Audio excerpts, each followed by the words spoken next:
नाम उमेश डहरिया है। मैंने मछली पालन के फील्ड में 4 साल की पढ़ाई करी हुई है और पिछले 6 सालों से मछली पालन के फील्ड से जुड़ा हुआ हूँ। किसान भाइयों, अगर आपको मछली पालन के फील्ड में कोई भी दिक्कत आती है, चाहे वो तालाब का चुनाव से लेकर मछली को हार्वेस्टिंग के बीच में कोई भी समस्या आती है, आपका ऑस्कर फिशरीज की टीम आपको हमेशा सपोर्ट करने के लिए तैयार खड़ी है। आपको इस नंबर पर सीधे कॉल करना है, अपना नाम रजिस्टर करवानी है। इसका हम लोग साल भर का 999 रुपए एक मिनिमम प्राइस है, क्योंकि मछली पालन में अगर आप नॉलेज पर पैसे इन्वेस्ट करती हैं तो वो पैसे व्यर्थ नहीं जाती, ये आपको 10-20 गुना ज्यादा रिटर्न देकर जाती है। तो आप इस नंबर पर जरूर कॉल करें। ऑस्कर फिशरीज आपको हमेशा से मछली पालन के लिए गाइडेंस करने के लिए तत्पर है। हे हेलो किसान भाइयों, मैं हूं आपका मछली वाला भैया Umesh Dahariya, fisheries graduate entrepreneur, और आप देख रहे हैं ऑस्कर फिशरीज।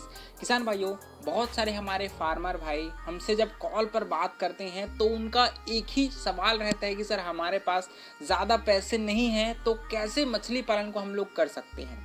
तो ये बहुत बड़ा सवाल रहता है, क्योंकि देखिए अभी मछलियों को दाना खिलाने का जो ट्रेंड है वो बहुत अच्छे लेवल पर हो रहा है। जो भी कमर्शियल मछली पालन करते हैं, जो बहुत ज़्यादा लेवल पर मतलब 10 लाख 20 लाख रुपए जब जिन लोग इन्वेस्ट करते हैं, वो कंपनी वाले फीड पर ही ज़्यादा मछली को पालते हैं। लेकिन आज का वीडियो जो कम पैसे में, जिसके पास मिनिमम 20-30 हज़ार रुपये भी होगा, वो भी मछली पालन कर सकते हैं। क्योंकि आज का वीडियो हम लोग पूरा कि आप गोबर का ही प्रयोग करके कैसे मछली को बढ़िया से 2-3 किलो साइज तक ले जा सकते हैं, इसके बारे में है। सबसे पहले अगर बात करें इंपॉर्टेंट रूप से हम लोग इंडियन मेजर कार्प्स की, जिसमें कतला, रोहू, मृगल आती है, common carp, grass carp, silver carp, ये सारी मछलियाँ आती है। तो इसको पालन करने के लिए आपको कंपनी वाले फीड खिलाने की ज़रूरत नहीं है, क्योंकि जब कंपनी वाले फीड का प्रचलन नहीं था तब भी लोग अपने तालाब में मछलियां पालते थे, वो भी बड़ी होती थी, उनको भी लोग बेच करके पैसे कमाते थे। तो आप अगर बात करें अभी हम लोग कैसे गोबर के प्रयोग से मछली पालन कर सकते हैं, तो सबसे पहले आप अपने तालाब के क्षेत्रफल की बात किया जाए तो आपको मिनिमम 1 एकड़ के तालाब का क्षेत्रफल की ज़रूरत पड़ेगी, ठीक है, खासकर एमसी मछली पालन के लिए। दूसरी बात, जब भी आप तालाब की तैयारी करें तो आपको अलग से, अगर आप चाहते हैं कि सिंगल सुपर फास्फेट यूरिया नहीं भी डालना है, सिर्फ गोबर है आपके पास, तो गोबर को भी आप पर एकड़ कम से कम 1 टन गोबर को हम लोग पानी में भिगा करके उसको 2-3 दिनों तक अच्छे से सड़ा करके अपने तालाब में फर्मेंटेट कर सकते हैं। फर्मेंटेशन का मेन उद्देश्य होता है आपके तालाब में प्लैंकटन का डेवलपमेंट करना, क्योंकि आईएमसी मछलियों को हम लोग बिना कमर्शियल फीड खिलाए प्लैंकटन पर भी ग्रोथ कर सकते हैं। ये तो हुई आपके फर्मेंटेशन की बात। दूसरी बात, अगर आप सिर्फ और सिर्फ प्लैंकटन पर ही मछली पालन कर रहे हैं तो आपको बच्चों का जो साइज है, मछली का साइज है दोस्तों, वो एडवांस फिंगर रिंग साइज के बच्चे हैं, वो तालाब में डालना चाहिए। एडवांस फिंगर रिंग साइज के बच्चों का मतलब है कि आपको मिनिमम 50 ग्राम से 100 ग्राम के बीच में आपके मछलियों का साइज है वो होना चाहिए, ठीक है। तो ऐसे बच्चे डालिए जो बड़ा साइज का हो। दूसरी बात, मान लीजिए हम लोगों ने पर एकड़ 5000 फिंगरलिंग बच्चे अपने तालाब में डाल भी लिए, तो उसके बाद आपको क्या करना है, अपने पास तो ऐसा कमर्शियल फीड है नहीं कि हम लोग उसको फीडिंग कराएं, तो अगर आपके पास सरसों खली भी हो सकता है, राइस ब्रान भी हो सकता है, जिसको अपन जो धान का चूरा बोलते हैं, उसके जगह आप चाहें तो गेहूं का जो चूरा होता है उसका भी यूज़ कर सकते हैं, है ना।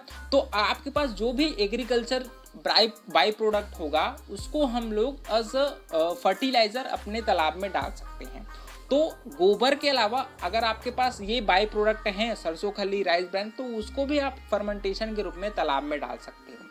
अगर बात करें स्पेसिफिक डोज की, तो आप अगर सरसों खली, राइस ब्रान डालते हैं तो आपको 5% बॉडी वेट के हिसाब से दोनों प्रोडक्ट को, चाहे वो सरसों की खली हो गया, चाहे आपकी राइस ब्रान हो गया, उसको हम लोगों को भिगा करके ही, मान लीजिए आप 10 बजे मछली को फीड कराते हैं तो आप उसको सुबह 6 बजे मस्त भिगा दीजिए।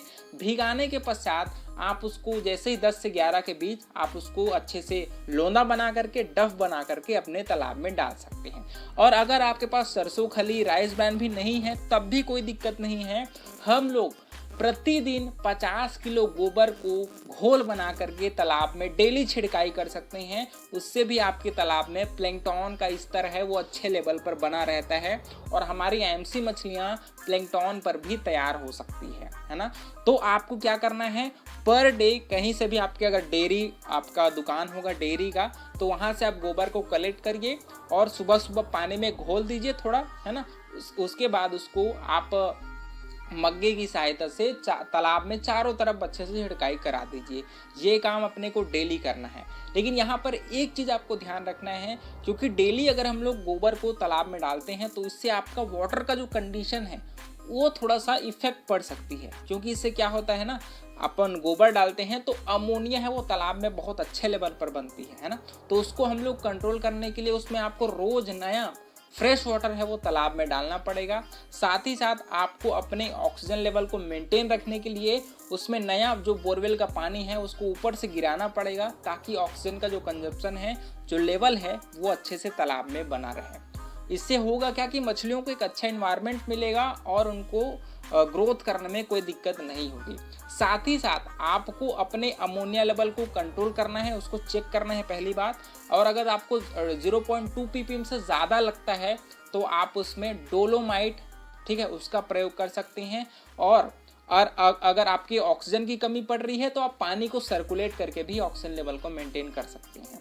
ये आपको डेली करना है। और अगर आपका पानी का कलर है वो थोड़ा सा ज़्यादा गहरा हरा दिखाई दे रहा है, डार्क दिखाई दे रहा है, या फिर काई जम गया है आपके तालाब के सरफेस में, तो उसको आपको ध्यान देना है। अगर काई जम गई है तो आपको गोबर नहीं डालना है, वहाँ पर आपको नया पानी डालना है, पानी को सर्कुलेट करना है, ताकि ऑक्सीजन का लेवल अच्छे से तालाब में बना रहे और आपकी जो एल्गल ब्लूम की समस्या है वो भी आपकी ज़्यादा गोबर का प्रयोग करने से उत्पन्न हो सकती है ना। तो उसको भी आपको समय समय पर चेक करना है।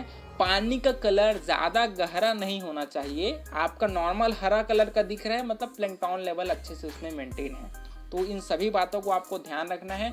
मेरे हिसाब से आप एडवांस फिंगरलिंग साइज के बच्चे अगर तालाब में डालते हो तो साल में आप आसानी से 800 ग्राम की ऊपर तक आप अपने एमसी मछलियों को पहुंचा सकते हो, बहुत ही आसानी के साथ। और खर्च भी आपके गोबर डालने में खर्च भी बहुत कम होता है ना। तो इन सभी बातों को आपको ध्यान रखना है। इसके अलावा कोई भी समस्या आती है तो आप अपने को कॉल कर सकते हैं, हमसे कुछ भी होता है सलाह ले सकते हैं। आप हमेशा ऑस्कर फिशरीज टीम से आप जुड़ सकते हैं ना। तो इस प्रकार से किसान भाइयों, अगर आपका वीडियो पसंद आया हो तो वीडियो को लाइक ज़रूर करिए। ऑस्कर फिशरीज पर नए हैं तो चैनल को सब्सक्राइब करना बिल्कुल मत भूलिएगा। मिलते हैं अगले वीडियो में किसान भाइयों, तब तक के लिए बड़ों का सम्मान करिए, छोटों को प्यार करिए और खुद का ढेर सारा ख्याल रखिए। Thank you, thanks for watching.